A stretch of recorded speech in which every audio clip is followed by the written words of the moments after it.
ওয়ার্ড্রবের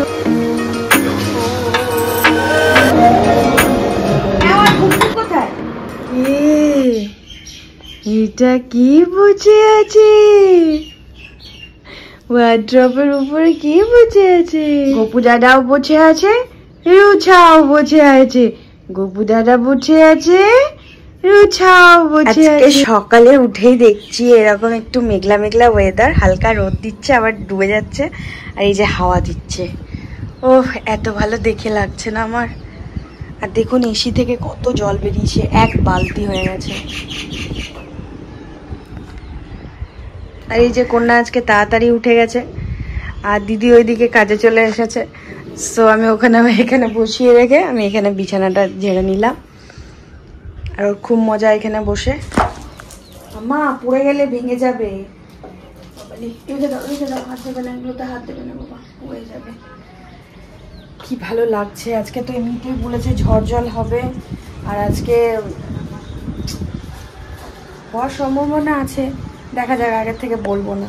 এই একটা ঠান্ডা ঠান্ডা হাওয়া দিচ্ছে না, ওটাই ভালো লাগে। দাদা ছাড়িয়ে রেখে দিলে, রসুন ছাড়িয়ে রেখে দিলে, ঠিক আছে।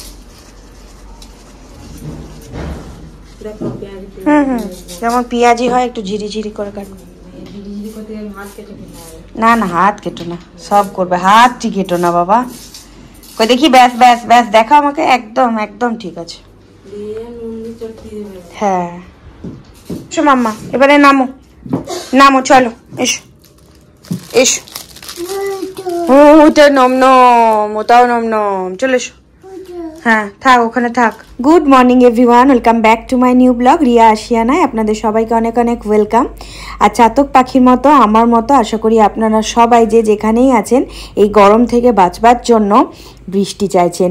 আর আজকে ওই মেঘলা ওয়েদার দেখে আমার মনে এত আশা জেগেছে আজকে হয়তো বৃষ্টি হবে। তো দেখা যাক, যদি হয় তাহলে তো আপনাদের সাথে অবশ্যই শেয়ার করব।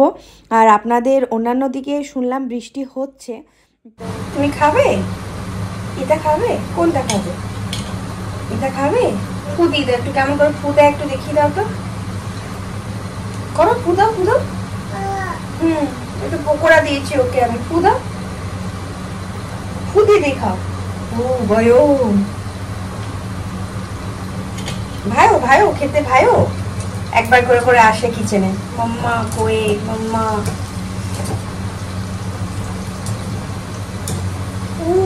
ভাইও ভাইও,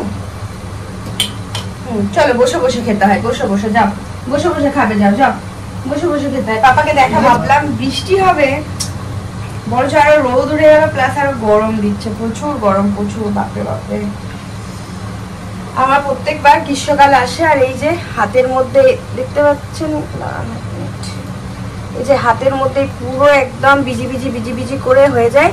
যেই আমি চুড়ি টুড়ি খুলে দিয়েছি সেই ঠিক হয়ে গেছে, কাল থেকে খুলে রেখেছি, আজকে পুরো শুকিয়ে গেছে। আবার আমি পরি, আবার ওই জায়গাটাতে বিজি বিজি বেরিয়ে যায়, কি যে হয় কি জানি। এটা গ্রীষ্মকাল এলেই হয়, আমি যদি এখানে হাড় পরে থাকি সেম ঘাড়ের মধ্যে আমার হয়ে যাবে। রুষা এ নাও, এই পকোড়াটা পাপাকে দিয়ে এসো, যাও, আগেরটা দিলে পাপাকে, যাও দিয়ে এসো তাড়াতাড়ি, পাপাকে বলো পাপা নাও।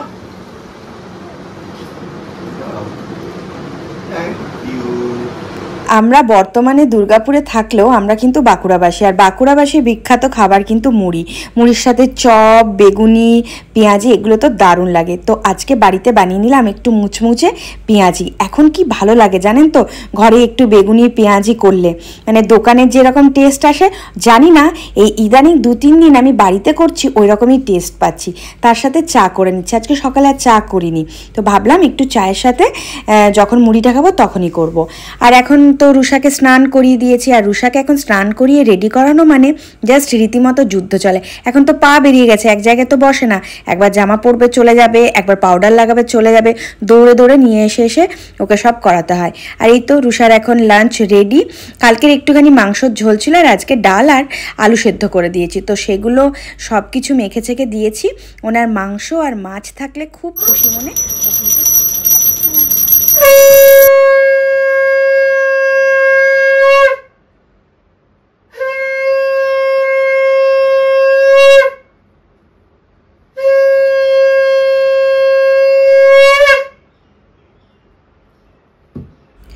পুজো কমপ্লিট, আর পুজোর সাথে সাথে মেয়ে তো আমার সাথেই থাকে। আর দেখুন আমি যেভাবে প্রণাম করি আমার মেয়েও কিন্তু সেইভাবে প্রণাম করে। আর আজকে শুভ বাড়িতে ছিল না, পুরোটাই সকাল থেকেও আমার সাথেই ছিল। তো ওকে স্নান করিয়ে আগে খাইয়ে টাইয়ে দিয়েছি, তারপর আমি স্নান করে পুজো টুজো করলাম। শুভ বাড়িতে চলে এসেছে, আর এখন লাঞ্চের প্রিপারেশন করব। লাঞ্চের প্রিপারেশন করব বলতে কালকে আমরা বাইরে গেছিলাম, তো সেখানে আমরা রাতের বেলায় আমি রান্না করেই গেছিলাম। আমি জানতাম না যে হঠাৎ বাইরে বেরিয়ে শুভর পিৎজা খেতে ইচ্ছা করবে। তো বললো একবারে পিৎজা খেয়েই বাড়ি ঢুকবো। তো ওই জন্য সকালে যা মানে কালকে রাতের যা আমি বানিয়েছিলাম রুটি, তারপর চিকেন ছিল, তো সেগুলো আজকে সকালে আমরা লাঞ্চে খেয়ে নিয়েছি। তার জন্য আজকে কিন্তু লাঞ্চে আমাদের জন্য কিচ্ছু বানাইনি। আর এই যে দুটো আম ছিল, একটা আম একদমই লেদলেদে হয়ে গেছে। এখনকার কেনা আমগুলো না একদম ভালো নয়। প্রথমে তো পুরোই আমগুলো টক ছিল, আর একটু পেকেছে তো একটু মিষ্টি আছে। তো সেই আমগুলোই কেটে নিচ্ছি, সাথে রুটিগুলো গরম করে নেবো। আর চিকেনটা তো আগেই গরম করলাম। রুটিগুলো মাইক্রোওয়েভে এত সুন্দর গরম হলো, আর একদম নরম। কালকে যেরকম আমি রুটিগুলো বানিয়েছিলাম ঠিক সেই রকমই একদম গরম আছে। আচ্ছা চলুন, ব্যালকনি সরি কলিং বেল চিপেছে, কেউ এসছে। পাশের বাড়ির অনিন্দিতা এসেছিল। তো অনিন্দিতার কাছে একটা থালা ছিল, তো সেটাতে ও অনেক দিন ধরেই বানাবো করছিল। আজকে ও হান্ডি চিকেন বানিয়েছে আর পোলাও, তো সেটাই দিয়ে গেল। কিন্তু এই যে মেনুটা দিয়ে গেল সেটা আমরা রাত্রে খাবো, আর এখন যেটা আমাদের আছে সেটা আগে শেষ করতে হবে আমাদের। সাথে একটুখানি ল্যাংচা ছিল, তো সেগুলো গরম করে নিলাম। তো চলুন তাড়াতাড়ি লাঞ্চটা কমপ্লিট করি। To the city streets, we began to feel the fire. We rise like tall buildings. কোন দুপুর থেকে কোন সকাল থেকে চাতক পাখির মতো তাকিয়ে থাকলাম বৃষ্টি হবে। এই তো মেঘের অবস্থা, একবার করে কালো করে আসছে, একবার করে মেঘ উড়ে যাচ্ছে। সো একটুও বৃষ্টি হলো না, জানি না রাত তক বৃষ্টি হবে কিনা। এখনো পর্যন্ত দুর্গাপুরের আপডেট বৃষ্টি হয়নি।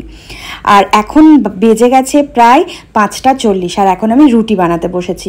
হঠাৎ ভাবছেন এত তাড়াতাড়ি কেন রুটি করছি? এত গরমে যে গরম গরম খেতে হবে তার তো কোনো মানে নেই। ওই জন্য আমি এখন বিকেল করে রেখে দিই, জানেন তো। তাহলে রুষাকে আমি যখন বাইরে নিয়ে যাই তারপর এসে পরে আর আমার কিচেনে ঢুকে রুটি করতে ভালো লাগে না। আর শুভ বাইরে থাকে, যখন ফেরে একবারে ওকে 9টা সাড়ে 9টার মধ্যে খাবারটা রেডি দিতে পারি, তার জন্য আমি করে নিচ্ছি। আর পোলাও আর চিকেনটা তো রাখা আছে, তার সাথে একটু মানে আর একটুখানি কিছু ভাজাভুজি হলে রুটিটা দিয়ে খেতে সুবিধে হবে, তো তার জন্য একটুখানি ভুজিয়ে বানিয়ে নিচ্ছি। আর ওইদিকে মেয়ে এখন ঘুমোচ্ছে, তো মেয়ে যতক্ষণ না উঠছে ততক্ষণ হাতের কাজটা কমপ্লিট করে নিচ্ছি। আর এখন ওই ভুজিয়ার জন্য একটু পেঁয়াজ কুচি আর একটুখানি কাঁচা লঙ্কা করছি। শুভ আজকে আবার 4:30 পৌনে 5টা নাগাদ বেরিয়ে গেছে। তো আমি আর শুইনি, তারপর থেকেই জামা কাপড় তুললাম, রাখলাম, যাবতীয় যা কাজ থাকে সেগুলো কমপ্লিট করলাম। তো রুষা এখন মানে একাই ঘুমোচ্ছে, তো অনেকক্ষণই একাই ঘুমোচ্ছে, জানেন তো। একটুক্ষণ বুঝতে পেরে গেলে যে কেউ নেই তাড়াতাড়ি উঠে যায়, বাট আজকে ওর ঘুমটা আছে, এখনো পর্যন্ত ঘুমোচ্ছে। তো চলুন ঝটপট করে হাতের কাজটা কমপ্লিট করি। Our hearts beat to the city streets, we began to feel the fire. We rise like tall buildings as the chemicals they take us higher. The night's young and it's just begun as she puts her hand in mine. অনেকটা হাতের কাজে এগিয়ে নিয়েছি, আর ওইদিকে মেয়ের কান্নার আওয়াজ পেলাম। তো চলুন, ও উঠে পড়ে। আবার প্রথমে মুডটা ওর খিচিড়ে থাকে। এই যে মেয়ে উঠে গেছে, এসি চলছিল বলে ফুলাতা জামা প্যান্ট পরে আছে। এখন জল দিলাম, এরপর জামা প্যান্টটা ছাড়িয়ে দিই, তারপর ওর মুডটা ঠিক করি।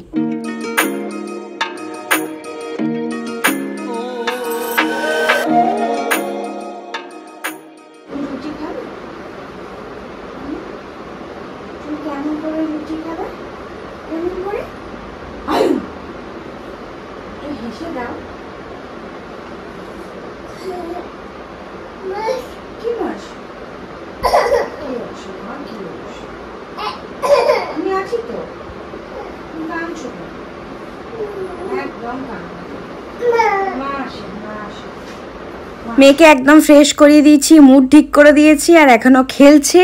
আর ওর খাবারটা রেডি করলাম, দিয়ে ঠান্ডা হতে দিলাম। আর এদিকে আমার ভুজিয়াটাও কমপ্লিট। তো ওর খাবারটা ঠান্ডা হতে হতে আমার হাতের বাকি কাজগুলো কমপ্লিট করব, তারপরে ওকে খাওয়াবো, তারপরে সন্ধে দেব।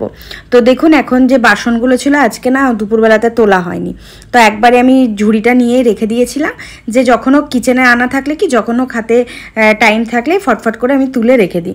আর ব্যালকনিতে থাকলে কি টাইমে যদি না তোলা হয় ওখানে রয়েই যায়। আর এই যে মেয়ে একবার করে আসছে, আর ওকে বলছি রুটি খাবে, আর ও রুটি করতে দেখেছে, তো ওকে আমি একটুখানি রুটি দিচ্ছি। প্রায় একটা ছোট্ট মতো রুটি করেছিলাম, তো সেই রুটিটা ও কিন্তু একটা একটু একটু করে আমি ছিঁড়ে ছিঁড়ে দিচ্ছিলাম, ও কিন্তু ঘুরে ঘুরে প্রায় অর্ধেক রুটি খেয়ে ফেলেছে। মানে ওইটাই কি, ও একটা মানে ওটা নিয়ে ব্যস্ত আছে যে কিছু তো মাম্মা দিচ্ছে, যেহেতু ওর এই টাইমে খিদে পায় না, বাট ও এই টাইমে বোর হচ্ছে, ওর পাপাও নেই, আর দেখছে যে এখন আমার বেরোনোরও টাইম নয়, মাম্মার কাজ হবে, তারপর বেরোবে, সব বুঝতে পারে কিন্তু ও, জানেন তো। আর দেখবেন কেমন ঘুরে ঘুরে খাচ্ছে। ওই যে আমি বলেছি যাও একবার গোপু দাদাকে দেখিয়ে এসো তুমি কি খাচ্ছ, একবার করে গোপু দাদাকে দেখাতে যাচ্ছে আর একবার করে আসছে। তো চলুন দেখুন, আমার কিচেনও পরিষ্কার হয়ে গেল, একটা কাজ।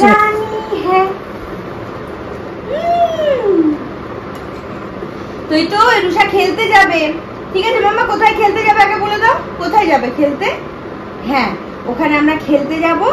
আর রুষা মিয়াও মিয়াও করে ছুটবে, মিয়াও মিয়াও করে ছুটবে। ম্যাওটা কোথায় রেখেছিস? ম্যাওটা আর ভুকভুকটা, ম্যাও আর ভুকভুক কোথায়? তো চলুন আজকের ব্লগটা কিন্তু আমি এখানেই শেষ করব। আপনাদের সাথে আবার আরেকটা নতুন কোনো ব্লগে দেখা হবে। সো এখনই আমি আপনাদেরকে সবাইকে গুড নাইট জানাচ্ছি। আর কাদের কাদের কোথায় বৃষ্টি হলো আজকে অবশ্যই জানাবেন। খবরে তো বলছে যে 2-3 দিনের মধ্যে বৃষ্টি আসবে, দেখা যাক। তো সবাইকে টাটা, বাই।